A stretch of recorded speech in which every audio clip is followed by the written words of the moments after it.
మళ్ళీ ఇవే బిల్డింగుల్లోనే మళ్ళీ లిఫ్టులు, ఏసీలు, ఎలక్ట్రికలు, ప్లంబింగ్ పనుల కోసం మరో 2316 కోట్లకు మళ్ళీ ఫైనలైజ్ చేసినారు. మళ్ళీ అంతటితో ఆగిపోలే, బిల్డింగ్ పూర్తి కాల.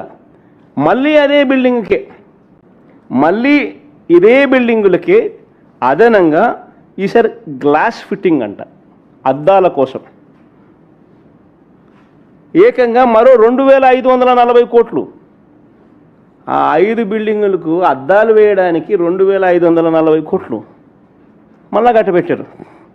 మళ్ళా సేమ్ కాంట్రాక్టర్లకే, సుమా ఒక్కొక్కరికి ఒక్కొక్క కాంట్రాక్టర్ కాదు, ఒక్కొక్క పనికి ఒక్కొక్క కాంట్రాక్టర్ కాదు, మళ్ళీ వాళ్ళకే అన్నీ. ఈ బిల్డింగులకు డిజైన్ చేయడానికి మళ్ళీ 401 కోటి. ఈ బిల్డింగులకు డిజైన్స్ ఇవ్వడానికి మళ్ళీ 401 కోటి.